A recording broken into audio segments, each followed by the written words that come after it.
Magic class की तरफ से आप सभी बच्चों का हार्दिक अभिनंदन एवं स्वागत है। उम्मीद करते हैं कि आप सभी बच्चे स्वस्थ होंगे और मस्त होंगे। आप सभी बच्चों का होली बहुत ही अच्छा गुजरा होगा। तो एक बार फिर से होली की आप सभी बच्चों का हार्दिक बधाई है ना, क्योंकि पुराने वाले वीडियो में हम आप लोगों को बधाई नहीं दे पाए थे। जैसा कि आप सबको पता है कि हमने बहुपद और समांतर श्रेणी को क्या किया, खत्म कर दिया। अब चलते हैं अगले अध्याय की ओर। तो अगला जो अध्याय है, देखिए हमने 5 और 2 को खत्म कर दिया। 5 और 2 को हमने क्या कर दिया, खत्म कर दिया। तो 2 के बाद 3 भी आता है और 2 के पहले 1 भी आता है। तो 1 में जो वास्तविक संख्या उसको आप रहने दीजिए, उसको हम इसके बाद बताएंगे। तो फिर उसको एग्जाम के नजदीक बताएंगे, एग्जाम के नजदीक बताएंगे। तो अब बारी है अध्याय 3 का। अध्याय 3 में है 2 चर वाले रैखिक समीकरण। अध्याय जो 3 है उसमें कह रहा है 2 चर वाले रैखिक समीकरण। 2 चर वाले रैखिक समीकरण का मतलब क्या होता है? देखिए, दो मतलब संख्या कितना है, 2 चर जिसका मान बदल जाए, जिसका मान बदलते रहे, जिसका मान बदल जाता है उसको बोलते हैं चर राशि। जिसका मान बदल जाता है उसको बोलते हैं चर राशि। जिसका मान नहीं बदलता है उसे बोलते हैं अचर राशि। तो 2 चर वाले रैखिक वैसा बहुपद जिसका घात कितना हो, 1, उसको बोलते हैं रैखिक बहुपद। वैसा बहुपद जिसका घात 1 हो उसे बोलते हैं रैखिक बहुपद। लेकिन यहाँ पे बहुपद नहीं, आगे क्या आ गया, समीकरण। क्या आ गया, समीकरण आया। तो 2 चर वाले रैखिक समीकरण। देखिए अब तक जो हमने पढ़ा था कि 2x + 3 = 0, 2x² + 3x + 4 = 0। यह जो था, देखिए ध्यान दीजिएगा, यह जो है यह रैखिक बहुपद। लेकिन इसमें चर कितना है, 1 चर है मात्र। यह बाई नहीं है ना, इसमें सिर्फ 1 है। तो यह हुआ यह रैखिक है, यह रैखिक बहुपद है। और यह देखिए कौन सा बहुपद है, द्विघात। कौन सा घात? लेकिन इसमें सोचने वाली बात यह है कि इसमें भी चर यक्स है, यहाँ भी चर क्या है, यक्स है। इसमें चर कितना है, 1 है। सिर्फ क्या है, यक्स है। कहीं आपको बाई और जेड दिखा, बाई और जेड दिखा? नहीं दिखा। लेकिन जो पिछला चैप्टर पढ़ रहे थे बहुपद, उसमें सिर्फ 1 चर वाले पढ़ रहे थे। या तो सिर्फ यक्स पढ़ रहे थे, या तो सिर्फ बाई पढ़ रहे थे, या तो सिर्फ यक्स पढ़ रहे थे, या तो फिर बाई पढ़ रहे थे। लेकिन अब जो नया चैप्टर है 2 चर वाले रैखिक समीकरण। अब देखिए, अगर हम लिख दिए 2x + 3y = 0 और एक हम लिख दिए 2x + 3 = 0। ध्यान दीजिएगा, अगर मैंने आपको लिखा कि 2x + 3 = 0 और 2x + 3y = 0, तो बताइए इस समीकरण में कितना चर है, 1। और इस समीकरण में कितना चर है, कितना चर है, 2। इस समीकरण में चर कितना है, 1 चर राशि। और इस समीकरण में चर राशि कितना है, 2 है ना, कितना है, 2। तो कहने का मतलब हुआ कि यह जो चैप्टर है इसमें 1 वेरिएबल नहीं बल्कि 2 वेरिएबल पढ़ना है। 2 चर वाले रैखिक समीकरण। ध्यान दीजिए इधर, तुम जाओ ना जी, तुमको बोले जाओ ना, 1 गिलास पानी लाना है, पहाड़ थोड़ी उठा लाना है। 2 चर वाले रैखिक समीकरण मतलब कि वैसा समीकरण जिसमें चर कितना हो, 2 हो, चर राशि कितना हो, 2। अगर यहाँ पे अगर मान हमको दिया कि 5x + 4z + 5y = 0, बताओ कितना चर का है, 1 2 3 चर वाला हो गया। समझ में आ रहा है? तो यह जो नया चैप्टर है इसमें आपको पढ़ना है टोटल कितना चर, 2 चर। कितना चर, उसमें आपको यक्स भी निकालना पड़ेगा और बाई भी। जो आप बहुपद पढ़ रहे थे, अगर मान लीजिए 2x प्लस 4 बराबर 6, 2x प्लस 4 बराबर 6 है ना।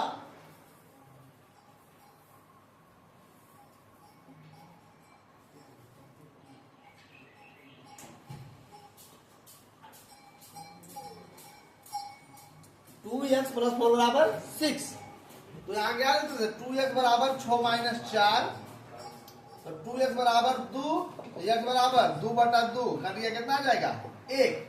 तो इसमें चर 1 है, तो मान कितना होगा 1 मान निकलेगा। जिसमें 2 चर रहेगा उसमें कितना मान निकलेगा। अगर यहाँ क्वेश्चन चलेगा कि 2x प्लस 5 बाई बराबर, ध्यान दो ए भाई शांति बनाइए, 2x प्लस 5 बाई बराबर अगर क्वेश्चन दे दिया 12, कितना दे दिया 12, तो यहाँ पे देखिए जब अगर हम x का मान 1 लेंगे और y का मान कितना लेंगे 2 लेंगे, तो 5 दूना 2, तो 10 और 2 कितना हो गया 12, मतलब y बराबर हमारा 2 आएगा और x बराबर इसमें मान कितना आएगा 1 आएगा, समझ रहे हैं ना। तो इस तरीके से हमारा 2 मान निकलेगा। तो आइए सबसे पहला नंबर, चैप्टर शुरू करने से पहले कुछ नोट्स है, उस नोट्स को आप लोग लिखिए, है ना। इसको मिटाते हैं।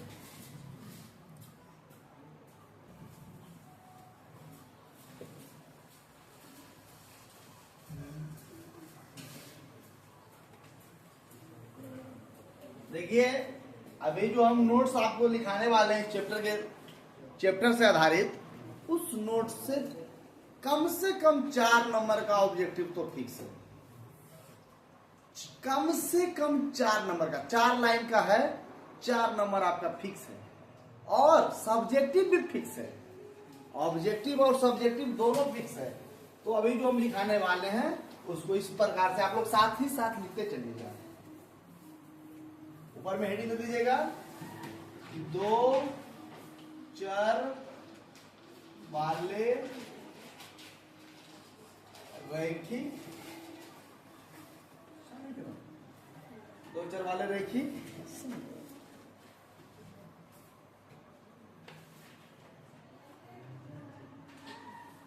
हल्ला नहीं कीजिएगा, एकदम शांति से बड़ा बड़ा पेज में लीजिएगा इस तरह से।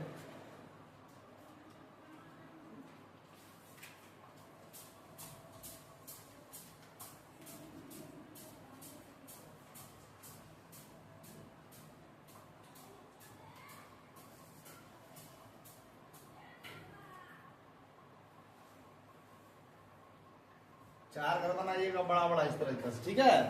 और ऐसे में भी 4 घर बनाएगा, ऊपर में घर ऐसे, और 3 घर बनाएगा वो थोड़ा बड़ा बड़ा बनाइएगा, ऐसे और ऐसे, मतलब 4 ऐसे और 4 ऐसे। 4x4 का कॉलम लीजिएगा, 4x4 का कॉलम लीजिएगा।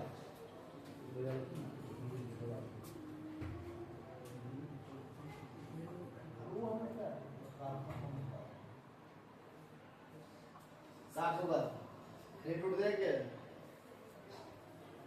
4x4 का कॉलम लीजिएगा। आप देखिएगा यहाँ पे ऊपर में लिखना है अनुपातों की तुलना, अनुपातों की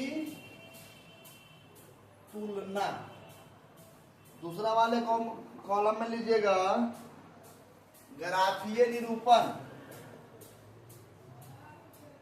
ग्राफीय निरूपण।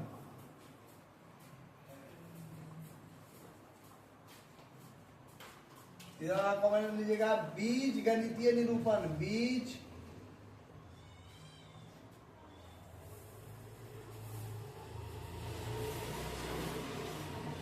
गणितीय निरूपण।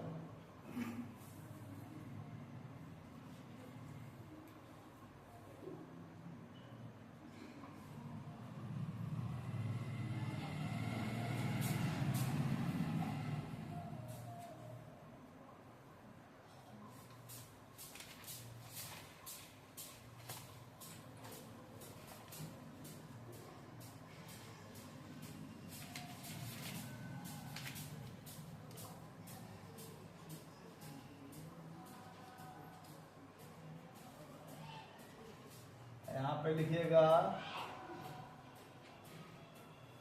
इस कॉलम को आप अभी अब पहला जो होगा A1 बटा A2 is not equal to B1 बटा B2। दूसरा जो होगा A1 बटा A2 इज बराबर B1 बटा B2 और बराबर C1 बटा C2। तीसरा A1 बटा A2 not equal to B2।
केवल एक हल, अद्वितीय हल इसी को बोलते हैं। होगा अनेक हल, होगा कोई हल नहीं, कोई हल नहीं। पहला का होगा संगत,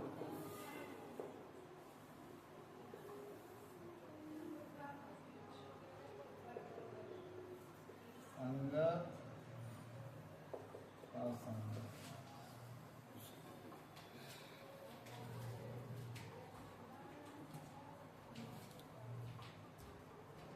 अनुपातों की तुलना, दूसरा पॉइंट ग्राफ की निरूपण, बीजगणितीय निरूपण। अब देखिए यह पूछता है ना कि ग्राफ की प्रकृति कैसी है। संगत संगत संगत। देखिए अगर हमारा समीकरण, आप लोग उतारते रहिए, हम समझा रहे हैं।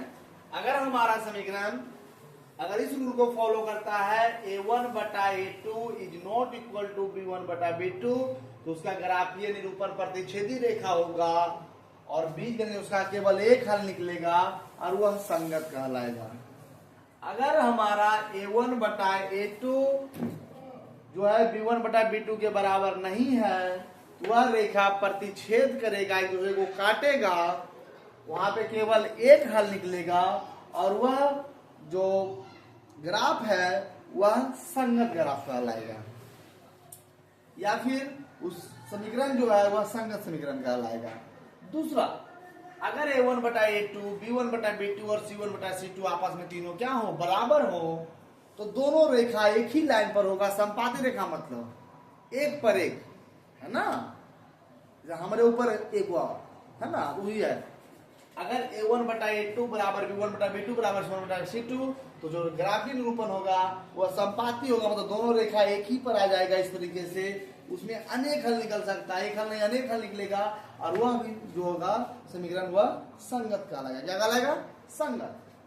अगर तीसरा कंडीशन A1 बटा A2 और B1 बटा B2 आपस में बराबर है, लेकिन C1 बटा C2 यह आपस में बराबर नहीं है, तो इसका जो ग्राफ होगा वह दोनों रेखा समांतर रेखा होगी। मतलब कहने का मतलब हुआ कि दोनों के बीच का जो अंतर होगा वह समान होगा। समांतर मतलब क्या होता है? दो रेखाओं के बीच का अंतर अगर समान हो वह रेखा समांतर रेखाएं कहलाती है।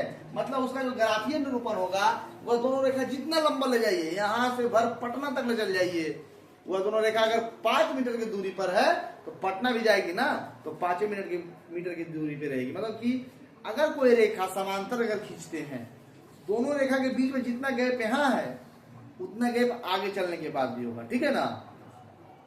और उसमें कोई हल ही नहीं निकलेगा, ना x का मान निकलेगा और न y का मान निकलेगा, और वह जो होगा उसका प्रकृति होगा वह हो जाएगा असंगत।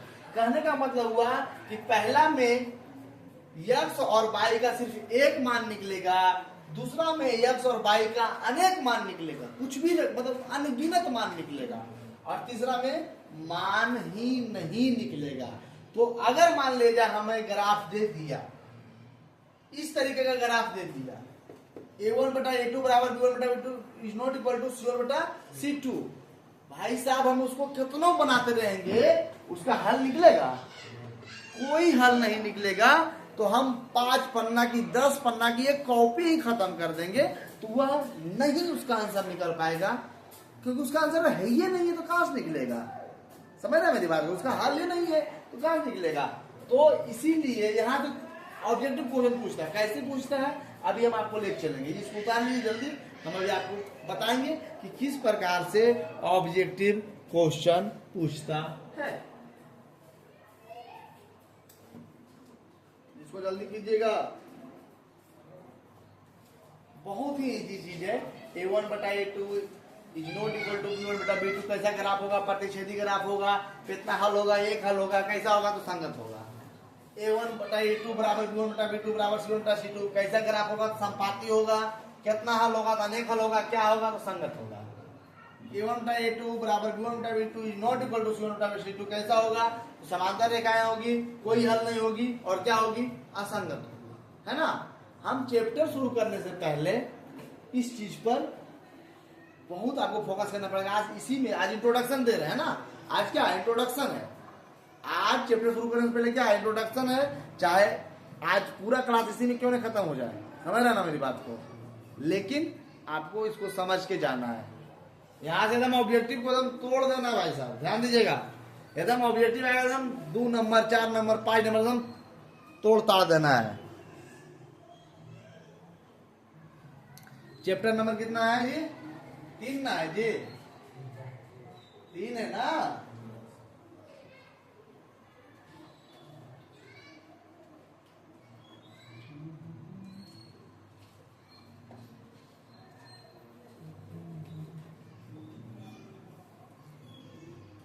दो चर वाले रैखिक समीकरण।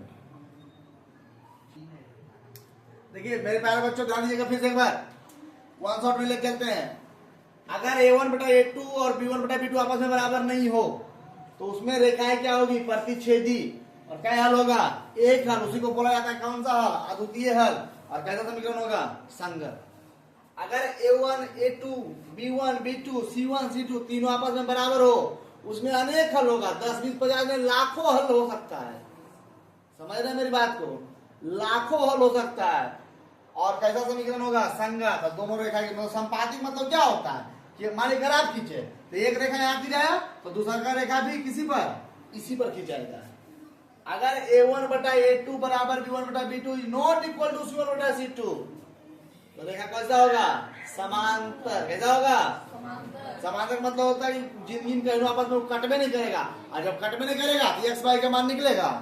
ग्राफ में जब तक रेखा नहीं कटेगी, ग्राफ में अगर ग्राफ में रेखा आपस में नहीं कटती है तो x y का मान नहीं कटने का मतलब क्या हो? जब तक स्पर्श नहीं करेगा, सटेगा नहीं तो सट जाना, है ना।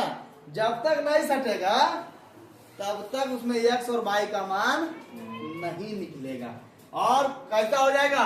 असंगत। अब देखिए इस पर ऑब्जेक्टिव कैसे पूछता है, ध्यान दीजिए।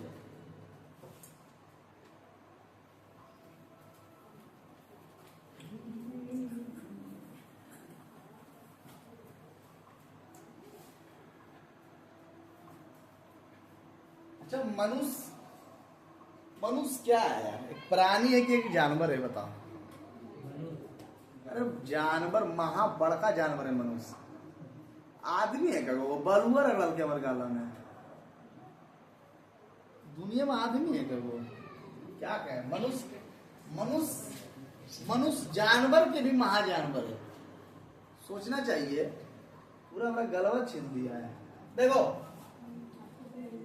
A1 बटा A2 is not equal to B1 बटा B2। कैसा है रे? प्रतिच्छेदी, प्रतिच्छेद कै हल? एक हल, कै हल? और कैसा? संगत। ध्यान दो, एक लगा ध्यान दो। दूसरा A1 बटा A2 बराबर B1 बटा बराबर C1 बटा C2। कैसा है? संपाती, कै हल? अनेक हल। और कौन सा समीकरण? संगत। दिख रहा है? A1 बटा A2 बराबर B1 बटा B2 is not equal to C1 बटा C2। कैसा है? समांतर, कै हल? कोई हल नहीं। और कैसा है? आसान। कैसा है? अब देखिए क्वेश्चन कैसे पूछता है। देखो दिख रहा है ना? बच के रहना, पहले बता रहा है।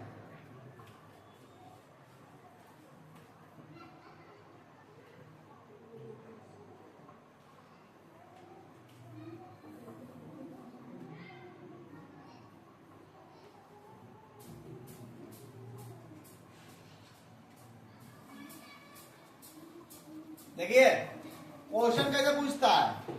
2x प्लस 3y बराबर 12, 4x प्लस 6y बराबर 14। ध्यान दीजिएगा। ए भाई साहब, हेलो मत लिखिए, ध्यान दीजिए। अब क्या देगा, बताइए कि यह जो समीकरण है इसमें कितना हल है? इस समीकरण में कितना हल है?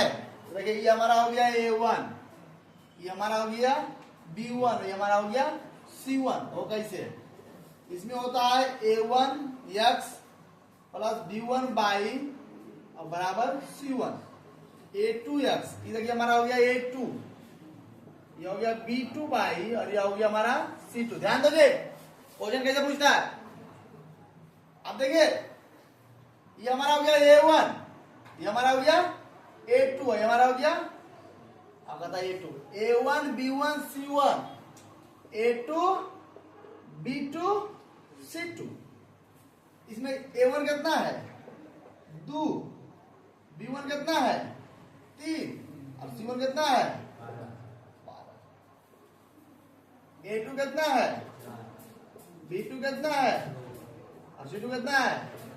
इसमें 14 नहीं, -14 लिखेंगे इधर लाके, ठीक है? वो भी समझाएंगे। अब देखिए सबसे पहला नंबर A1 बटा A2 बराबर B1 बटा B2 और बराबर C1 बटा, पता A1 कितना है? 2 और A2 कितना है? 4। B1 कितना है?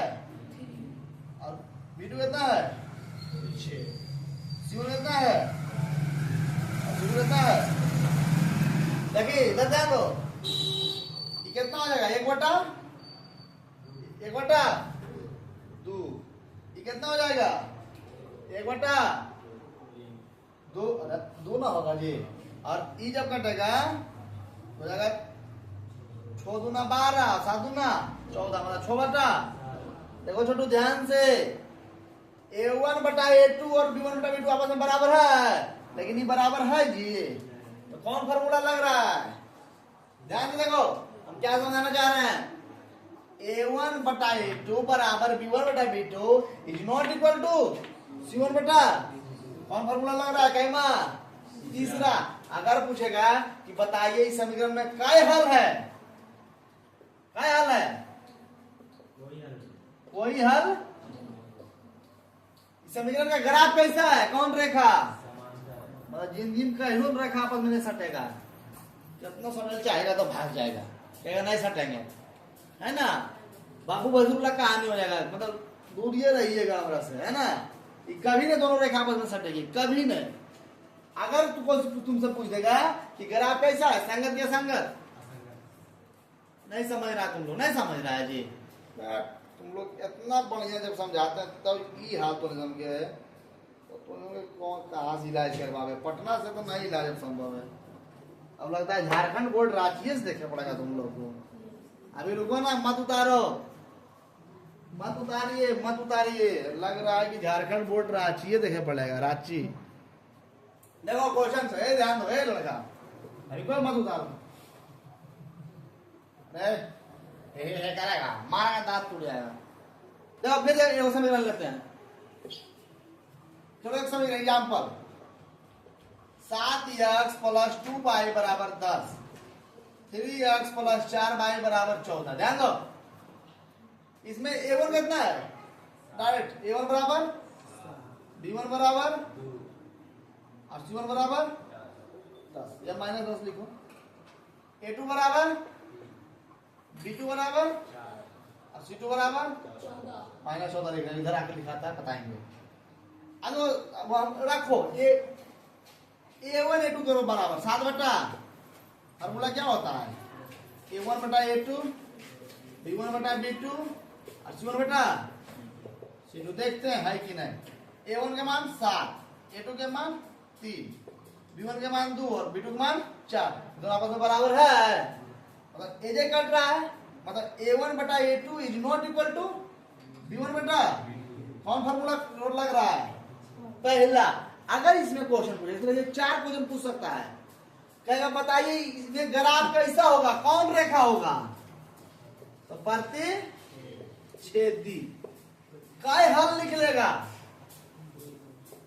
काय हल, काय हल रे, एक हल। कैसा ग्राफ होगा, प्रतिच्छेदी। और व्यवहार कैसा करेगा, संगत या संगत, क्या क्वेश्चन इसमें बनेगा, 3 क्वेश्चन, 3 ऑब्जेक्टिव। देखिए एक क्वेश्चन करके दे देगा तुमको समीकरण दूंगा, और ऑब्जेक्टिव ठोकेगा, पूछेगा बताइए इसमें क्या वो हल है, एक वो हल है कि 2 हल है, क्या वो हल है, तो बताना पड़ेगा एक हल। ऐसे निकालेगा तब है ना। इस सूत्र अगर याद हो गया देखो 1 2 3 4 5 6 7 8 9, मतलब 3 सूत्र से तुम 9 नंबर 9 तरीका का क्वेश्चन, कितने तरीके का क्वेश्चन, 9 तरीके के क्वेश्चन को तुम हल कर सकते हो।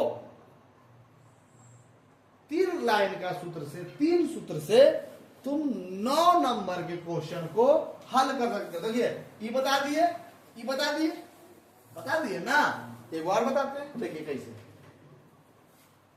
अब इसका प्रूफ भी करेंगे कि सही में प्रतिच्छेदी होता है कि नहीं होता है। खाली आसमान में हम तीर मार रहे हैं, ऊपर में कोई है कि नहीं है, लगेगा कि नहीं लगेगा, ये तो देखना पड़ेगा ना। देखा आजकल के एकदम मारता है, धाए धाए धाए ऊपर में एकदम तीर, और तीरिया पर मारता ऊपर कोई रहता है इधर तक ही पता है, रहता तो लग भी जाता है। अब कब मारता तो पते है। देखिए question example, 2x plus 4y बराबर 6, 6x प्लस 12y बराबर 18। ध्यान दो जी, सब ध्यान देगा।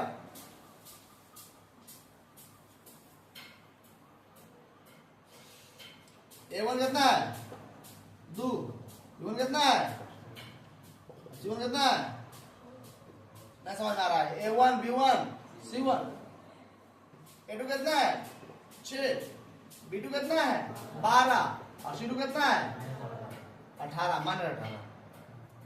देखिए बैठाने का प्रयास कीजिए, आप बैठा, देखिए आप बैठाइए a1 बटा a2 2 बटा 6 कितना आ गया 1 बटा 3, b1 बटा b2 4 बटा कितना आ गया, अब c1 बटा c2 माइनस 6 बटा माइनस 18, अरे कितना 1 बटा 3।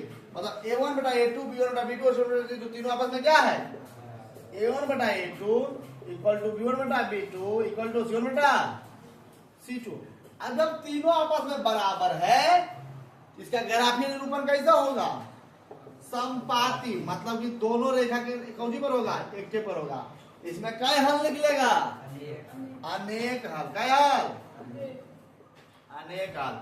और कैसा समीकरण होगा, कैसा होगा, संगत होगा।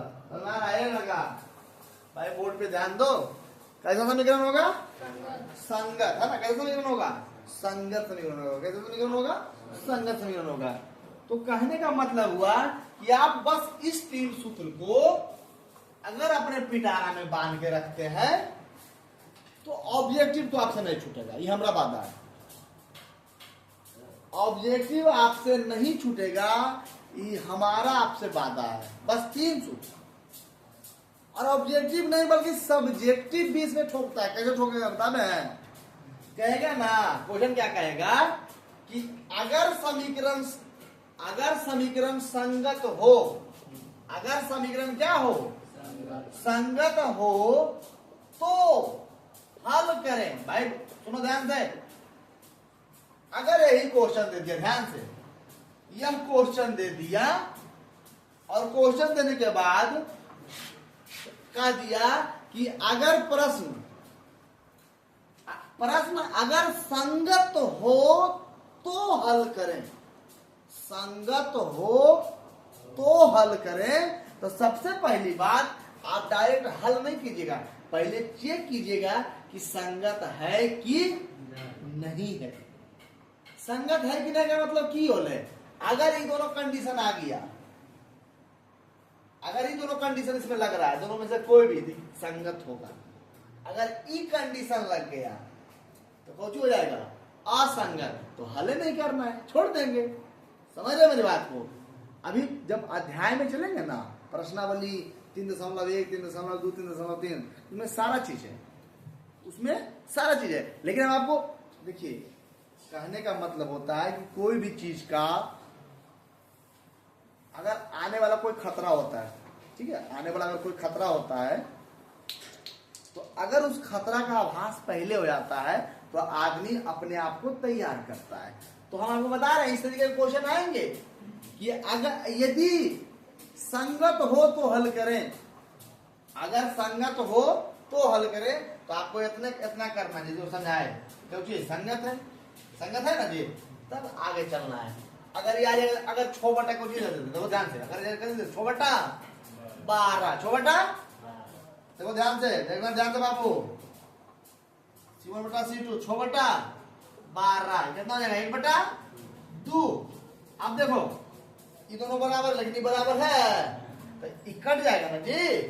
A1 बटा A2 बराबर B1 बटा B2 not equal to C1 बटा C2, समान कौची हो जाएगा? ये असंगत। तो भैया ये संगत है, संगत है, आगे हल करेंगे, खत्म। समझ रहे हैं मेरी बात को? खत्म। तो इस प्रकार से क्वेश्चन आपको देगा और आपको अपने आप को तैयार करना पड़ेगा। कल से शुरू करेंगे 3.1, जब 2-4 वाले रैखिक समीकरण खत्म हो जाएंगे तब विज्ञान की ओर कदम बढ़ाएंगे हम लोग, ठीक है? तो आसान नहीं बल्कि उम्मीद करते हैं कि हम फिर से पुराने अंदाज में वापस आ गए हैं, है ना जी? और थोड़ा लाइट टूट जाता है, पर्व त्योहार का सीजन था, मौसम था, आदमी उस ओर ढल जाता है, तो इस ओर ढलने में थोड़ा समय लगता है। बस समय क्या लगता है? 10 मिनट समय लगता है, फिर से आ गए हैं पुराने अंदाज में, है ना? तो उम्मीद करते हैं कि हमने जो भी आपको बताया आपको समझ में आया होगा। बाबू इस पर फोकस कीजिएगा, यहाँ से आपका 9 नंबर या 10 नंबर का क्वेश्चन आपका हल हो जाएगा। तो मैजिक क्लास की तरफ से आप सभी बच्चों का फिर से हार्दिक अभिनंदन है। उम्मीद करते हैं कि आपको समझ में आया होगा। धन्यवाद। चैनल को लाइक सब्सक्राइब जरूर करें।